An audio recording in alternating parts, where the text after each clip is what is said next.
wonderful team இங்கே இருக்கிறாங்க. நம்ம ஒவ்வொரு வாட்டியும் எவ்ரிடே நம்ம செட்டுக்கு போகும்போது the dream is to do our best. ஏன்னா தியேட்டரில் வரும்போது the audience should not feel like there something lacking in the film. Every day on every set we try. But எப்பயாவது ஒரு வாட்டி தான் இந்த மாதிரி ஒரு சக்ஸஸ் கிடைக்கும். And I can't even believe that நம்ம 5th டேல சக்ஸஸ் செலிப்ரேட் பண்ணுறாங்க. ஏன்னா அந்த மாதிரி வரவேற்பு கிடைச்சிருக்காங்க from the audience, from the press and media. So I'm very very thankful for that. I'm very thankful for this wonderful team that I got to work with. இதில் ஒரு ஆள் மெயின்னு சொல்ல முடியாது, எல்லாரும் அந்த மாதிரி 100% எஃபர்ட் போட்டிருக்காங்க.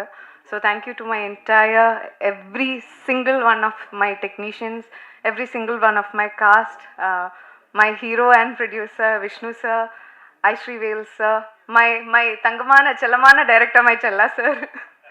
So all of you, thank you so much for making me a part of this beautiful success. And special thank you to Sara. ஏன்னா என் லைஃப்பில் நான் நினச்சி கூட பார்த்ததில்லை அந்த மாதிரி இமோஷன்ஸ் வரும்னு. And she made me feel a lot of that. I started crying. Okay, thank you so much. Thank you. Thank you so much Aishwarya Lakshmi அவர்களே. அடுத்ததாக படத்தினுடைய இயக்குனர் செல்லா சார். சாரோடைய ஒர்க் நீங்கள் தேட்டர்ஸில் பார்த்துருப்பீங்க. ஸோ உங்கள் எல்லாருக்குமே பிடிச்சனால தான் இன்றைக்கி இந்த சக்ஸஸ் மீட்டும் நம்ம கொண்டாடுறோம். ஸோ அதனால் நீங்கள் கண்டிப்பாக தேங்க் பண்ணணுன்னு ஆசைப்படுறோம். So over to you sir. Doctor செல்லா சாரை அன்போடு பேச அழைக்கிறேன்.